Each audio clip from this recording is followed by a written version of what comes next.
সংগ্রামী জনতা এবার বক্তব্য রাখবেন জুলাই বিপ্লবের অন্যতম সংগঠক তারুণ্যের অহংকার জনাব হাসনাত আব্দুল্লাহ।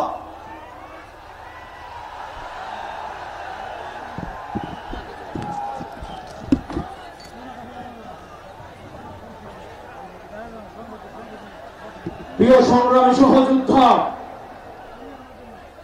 আমাদের দ্বিতীয় স্বাধীনতার ৮ মাস পরে আমরা এখানে জমায়েত হতে পেরেছি।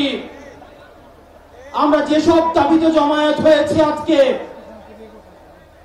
সেটি আমাদের জন্য গর্বের কিছু নয়, বরং এটি আমাদের জন্য লজ্জা। ৫ই আগস্ট সিদ্ধান্ত হয়ে গিয়েছে হাসিনার পুনর্বাসন, আওয়ামী লীগের পুনর্বাসনের প্রতি সারা বাংলাদেশের মানুষ রেড কার্ড দেখিয়ে দিয়েছে। ৫ই আগস্ট ৫ই আগস্টের পরে ৫ই আগস্ট আমরা সিদ্ধান্ত জানিয়ে দিয়েছি, এই ভূখণ্ডে আওয়ামী লীগের আর পুনর্বাসন হবে না।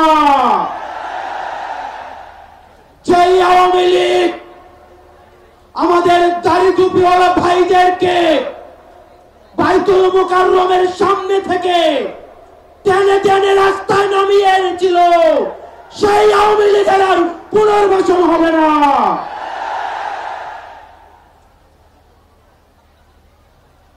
প্রিয় সংগ্রামী সহযোদ্ধা, অত্যন্ত পরিতাপের বিষয়, আজকে ৮ মাস পরে এসেও আমাদের দেশের অনেক রাজনৈতিক দল, অনেক রাজনীতিবিদ আমাদেরকে বারবার করে মনে করিয়ে দেয় আওয়ামী লীগ নাকি রাজনৈতিক দল, এবং এই রাজনৈতিক দল নিয়ে সিদ্ধান্ত আসার এখতিয়ার নাকি তাদের নেই। ডক্টর মোহাম্মদ ইউনূস গত কিছুদিন আগে বলেছেন আগামী নির্বাচনে আওয়ামী লীগ অংশগ্রহণ করবে কি করবে না সেটি সিদ্ধান্ত নাকি আওয়ামী লীগের। ডক্টর মোহাম্মদ ইউনূস, আপনি ভুলে যাবেন না, আমরা আপনাকে ক্ষমতায় বসিয়েছি।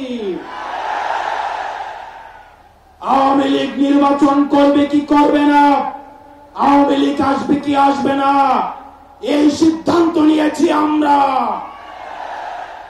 আওয়ামী লীগ মারা গিয়েছে বাংলাদেশে, আর জানাজা হয়েছে দিল্লিতে। আমার ভাই আবরার এবং শহীদ আবু আলিফের রাস্তার উপরে পাড়া দিয়ে এই আওয়ামী লীগ বাংলাদেশে আসবে না। এই সংস্কার আমাদের দেশের সবচেয়ে বড় সংস্কার, আওয়ামী লীগকে নিষিদ্ধ করতে হবে। কোন কিন্তু অথবা নেই, আচ্ছা দেখছি এরকম কিছু নেই, আওয়ামী লীগকে নিষিদ্ধ করতেই হবে।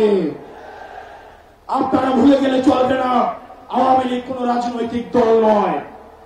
৭১ পরবর্তী সময়ে আপনারা দেখেছেন শেখ মুজিব সর্বপ্রথম বাকশাল কায়েম করে গণতন্ত্রকে গলা টিপে হত্যা করেছে।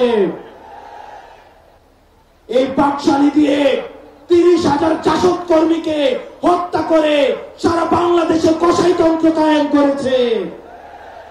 আওয়ামী লীগের লুটপাটের কারণে আপনারা দেখেছেন ৭৪-এর দুর্ভিক্ষে ১৫ লক্ষ মানুষ মারা গিয়েছে। আমরা বারবার করে বলতে চাই, আওয়ামী লীগ কোন রাজনৈতিক দল নয়, আওয়ামী লীগ হচ্ছে একটি সন্ত্রাসী সংগঠন।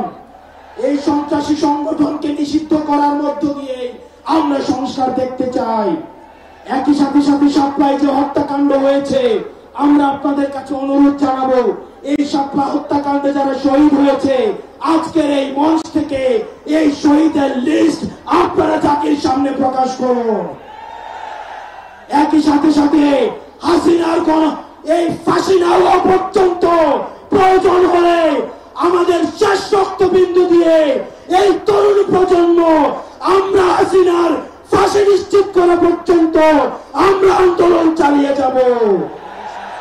এবং নারী সংস্কার নিয়ে যেই কনসার্ন আপনাদের কাছ থেকে এসেছে, আমরা চাই ডক্টর মোহাম্মদ ইউনূস এই কনসার্নগুলোকে আপনি অতি সত্বর অ্যাড্রেস করবেন।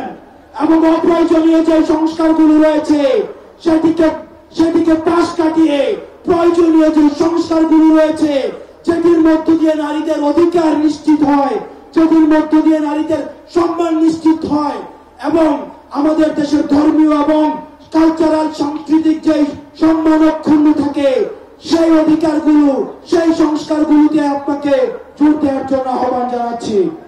আপনারা ভালো থাকবেন, সুস্থ থাকবেন, হকের পথে, হালালের পথে, সত্যের পথে আমরা এনসিপি আপনাদের সাথে সবসময় রয়েছি।